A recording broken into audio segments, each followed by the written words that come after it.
You are enough. Absolutely. You are more than enough.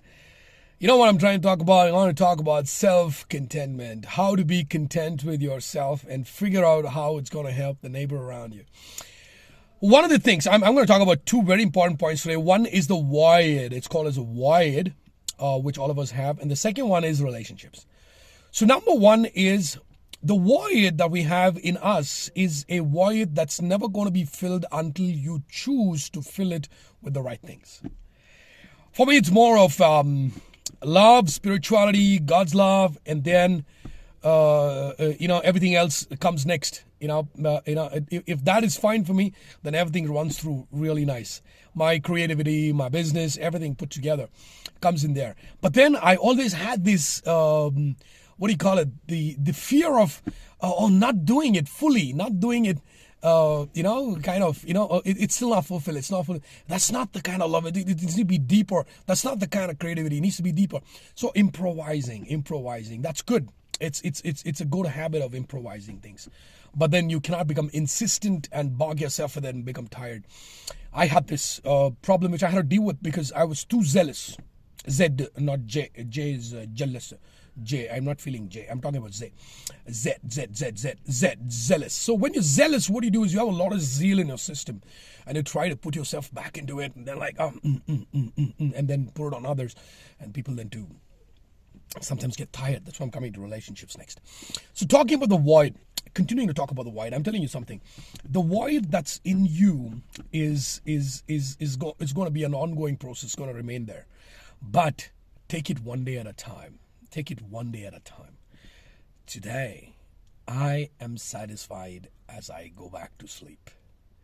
Tomorrow morning when I wake up, I'm all set for the next venture. One day at a time.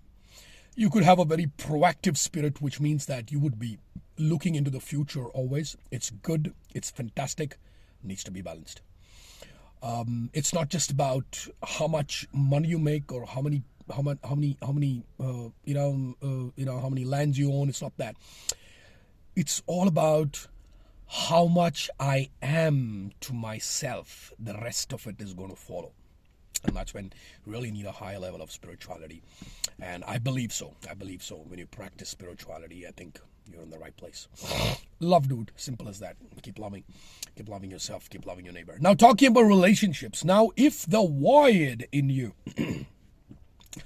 is not fulfilled on a daily basis, as a process, you're not going to have good relationships with anybody. You're going to look at everybody as if they lack something. You know what you're trying to do? You're just mirroring the other person. You're trying to see yourself in them, which is good one way, but bad in the other way if you're not completely balanced, right? So I had this problem at one stage when I didn't have one of my parents with me for a long time and I was like alone. And I longed to see my parent in everybody out there. Precisely. I was like, oh my God, I longed for that. Oh yeah, they look like this. It was a short time, maybe around 2.5, 3 years, but then that had a huge impact. Many years to come out of it. So I want you to understand this. Take care of the void inside of you right now. Figure it out, what you really need to do, and tell yourself, hey, listen, we are in a process. We're going to get there somehow. Of course, the finish line is very, very, very important. Only after that, set expectations for people. Otherwise, you're going to fall short of it. Set expectations to yourself as well. Otherwise, you're going to really fall short of it. So, void and relationships.